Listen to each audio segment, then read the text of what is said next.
Oke guys, welcome back to Gnosis alias Cakradiva dalam pembahasan alur cerita Perfect World 1 Misi G yang akhirnya udah sampai episode ke-200 ya guys ya. Nah, seperti biasa kita review dulu pembahasan alur cerita episode sebelumnya di mana Xiao telah memasuki alam pengorbanan suci, mengungkapkan beberapa rahasia di balik Rana yang sering di-skip sama orang-orang ini dan hampir saja kehilangan jiwa primordialnya yang seperti hendak tersedot ke dimensi lain. Baru setelah melewati pengujian itu, Xiao pun selesai menjelajah alam pengorbanan suci dan secara resmi menjadi dewa surgawi yang lolos sesuai prosedur alias enggak lewat calo. Dengan kekuatannya ini, Xiao berhasil menggeprek sisa-sisa dewa surgawi aliran besar yang mengejarnya ke alam kuno abadi dan berpikir bahwa ini merupakan waktu yang tepat untuk menyelesaikan urusan dengan aliran-aliran besar sok keras yang terus memburunya. Nah, di episode kali ini kita akan melihat bagaimana konfrontasi Xiao dengan aliran-aliran besar, pembantaian dewa surgawi yang tak terhitung jumlahnya, pertemuan dengan omnya Neng Yuchan, sampai dengan petualangan Xiao untuk menghadapi bencana guntur kuno yang hanya bisa dilakukan oleh para dewa. Gimana cerita selengkapnya? Langsung aja kita terobos.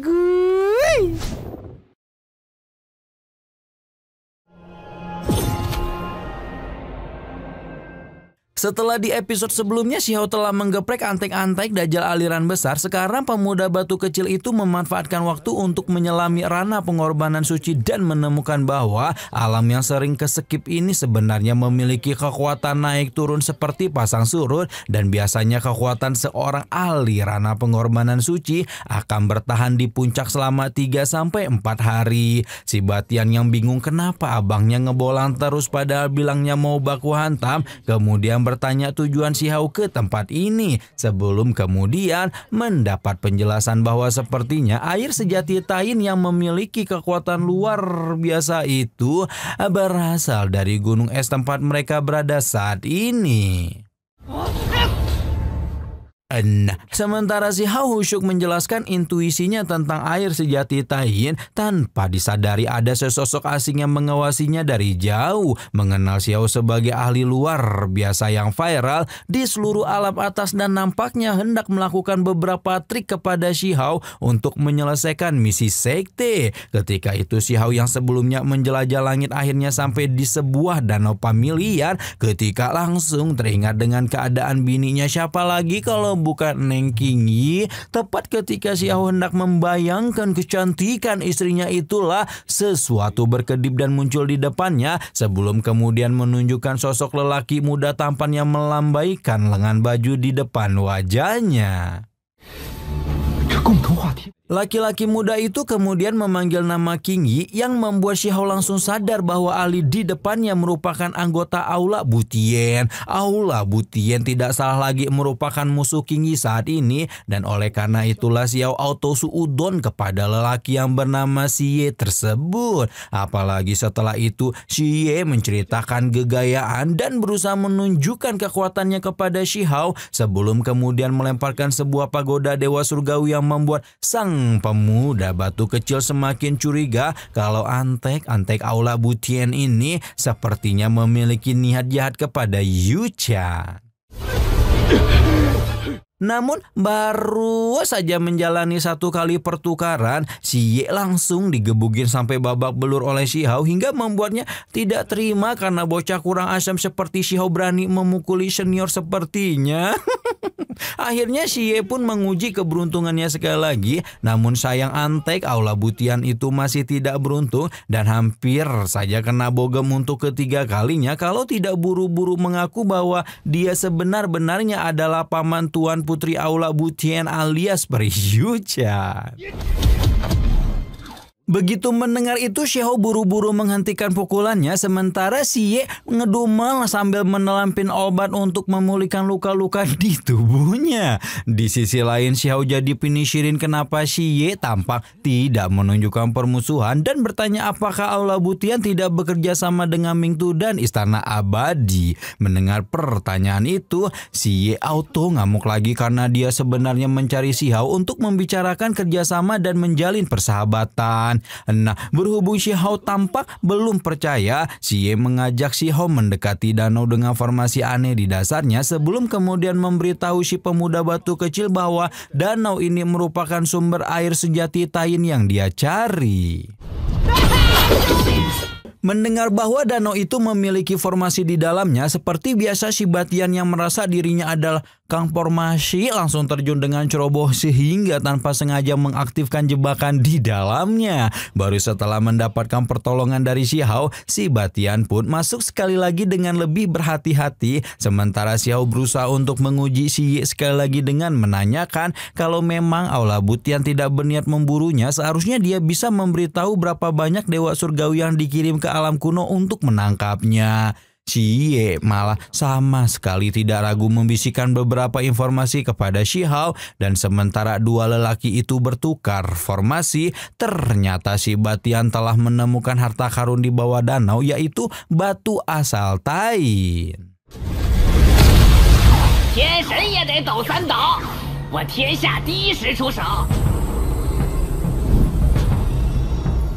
Oke atuh, sekarang kita move on dulu ke dunia luar di mana para petinggi aliran besar tampak menunggu harap-harap cemas karena sejak retakan terbentuk dan beberapa dewa surgawi dikirimkan, mereka sama sekali tidak dapat melihat situasi di dalam sehingga bertinyi-tinyi apakah ahli yang mereka kirim telah berhasil menangkap Huang. Ketika beberapa petinggi saling menenangkan, tampak pemimpin Mingtu masih nyantui di singgasana sampai kemudian retakan menuju alam kuno abadi memancarkan cahaya terang yang menandakan bahwa akan ada seseorang yang keluar dari sana.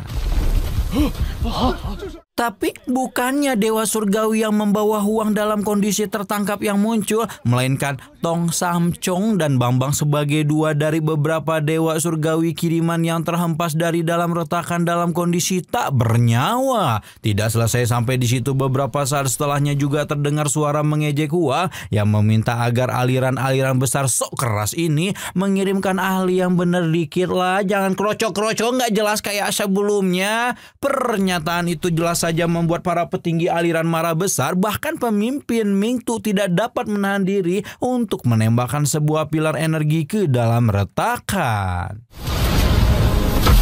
Namun ternyata serangan dari seorang ketua sekte pun belum cukup untuk menggoyahkan Shi Hao, dan pemuda batu kecil itu semakin mengonfrontasi semua orang hingga membuat Mingtu mengerahkan massa untuk membuat retakan yang lebih besar. Si Batian udah panik ngelihat Shi Hao menyulut emosi semua orang, namun yang menyulut emosi malah tidak menunjukkan kekhawatiran sama sekali karena dia tahu bahwa kekuatan ahli-ahli di luar sana masih belum cukup untuk menciptakan retakan jalan masuk ke alam kuno abadi yang lebih besar.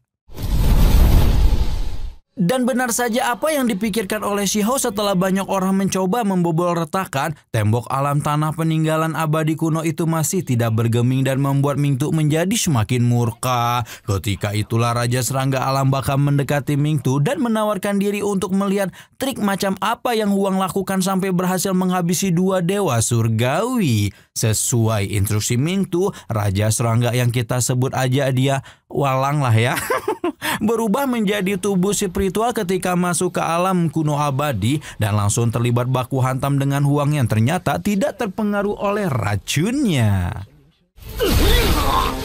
Setelah melakoni beberapa pertukaran, Walang benar-benar tidak berdaya melawan Shi Hao dan hanya bisa dihampaskan dengan begitu kejam keluar dari alam kuno abadi. Ketika Walang kembali dalam kondisi menyedihkan, Mingtu langsung paham bahwa Huang memiliki kekebalan terhadap racun, dan oleh karena itu mereka tidak memiliki pilihan kecuali mengirimkan lebih banyak dewa surgawi dengan tubuh asli ke alam kuno abadi untuk menuntaskan perburuan. Namun berapapun dewa surgawi yang masuk, tidak ada satupun di antara mereka yang bisa menangkap Huang, malah terus dikirim kembali ke dalam kondisi luka parah atau kehilangan nyawa. Karena sudah semakin banyak dewa surgawi yang pergi hanya untuk mengantar nyawa, akhirnya pengiriman sukarelawan memburu Huang pun dihentikan dan mereka memutuskan untuk menunggu celah retakan menjadi semakin lebar sampai bisa dilewati oleh ketua sekte. Nah, berhubung lawannya udah mulai jiper, Xiao pun akhirnya mengide untuk membentuk Tuburo dan meninggalkan Tuburo itu sebagai penggantinya dalam mengintimidasi antek-antek Dajjal aliran besar. Sementara Tuburo dengan sayap kunpo menggantung di depan pintu masuk dengan tegap, Xiao tidak lagi membuang waktu untuk meladeni orang-orang sok keras di luar sana dan memutuskan untuk melanjutkan perburuan dewa surgawi lain yang seharusnya sudah menyelinap ke alam kuno abadi.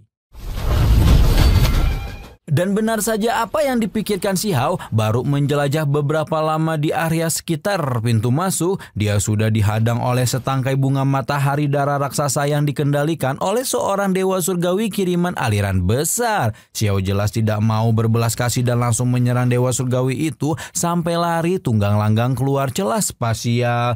Namun sayangnya tidak semudah itu Perguso untuk lari dari Xiao, karena ternyata tubuh bocah beruang itu pun tidak kalah OP dibanding tubuh aslinya dan langsung bekerja sama untuk mencabut nyawa si dewa surgawi di depan mata semua orang.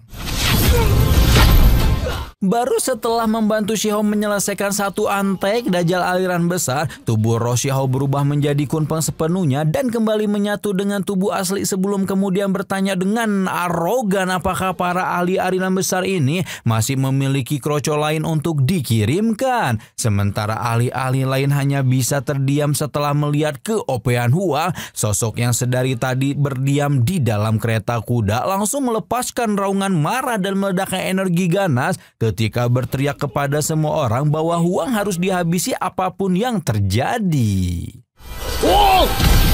Tidak hanya mbak-mbak di kereta kuda yang marah, Mingtu pun tidak bisa lagi menahan kekesalannya ketika bersumpah bahwa dia akan memurnikan 3 untayan energi abadi Xiao dan berubah menjadi jasad tak terkalahkan untuk menyelesaikan kebenciannya pada para pendosa. Sementara para petinggi aliran besar ngamuk-ngamuk, kita tengokin dulu yuk gebetan-gebetan Xiao, mulai dari Neng King yang ternyata selama ini khusyuk membangun jebakan untuk Yuchan sampai tidak mengetahui apa yang terjadi pada dunia luar. Sementara itu orang yang sedang dibuatkan jebakan sedang berbicara empat mata dengan omnya alias Xie dan mendapat saran agar menjalin persahabatan dengan Xiao dengan lebih.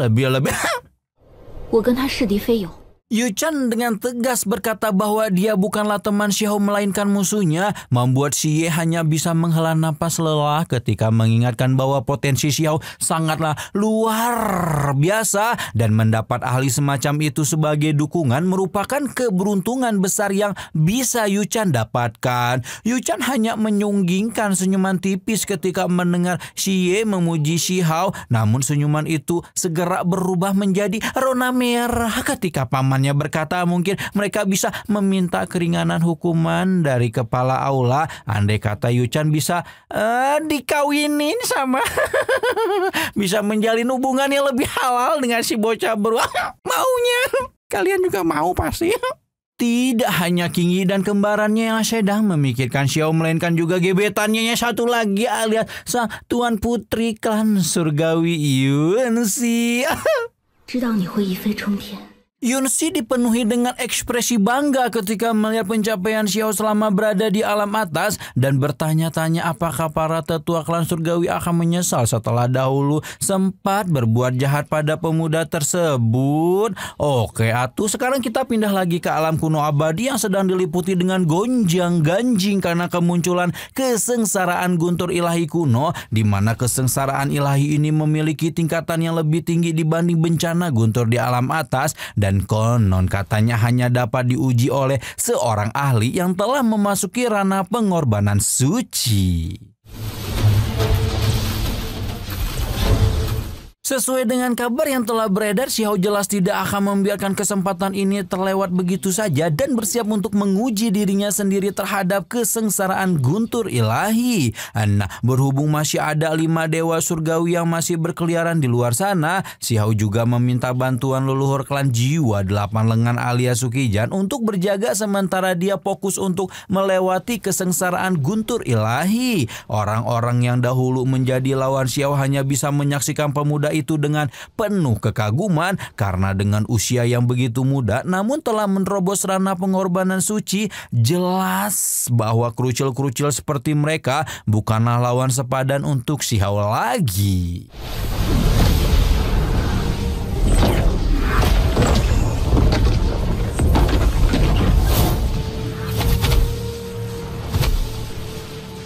Nah, beberapa saat kemudian muncul beberapa ahli lain yang memancarkan aura tak kalah kuat dengan Shi Hao. Tapi kita belum tahu nih apakah mereka adalah dewa surgawi ranah pengorbanan suci lain yang hendak mencari peruntungan dengan menguji diri terhadap kesengsaraan guntur ilahi, atau 5 dewa surgawi kiriman aliran besar yang kata Shi Hao masih berkeliaran sebelumnya. Namun tanpa mempedulikan lagi situasi di sekitarnya, Shi Hao fokus menatap langit yang telah dipenuhi dengan semburat guntur padat sebelum kemudian menyembulkan semacam logam kerang raksasa yang langsung menangkap Shi Hao ke dalamnya. Dengan demikian perjalanan Shi Hao melewati bencana guntur ilahi pun akhirnya akan segera dimulai.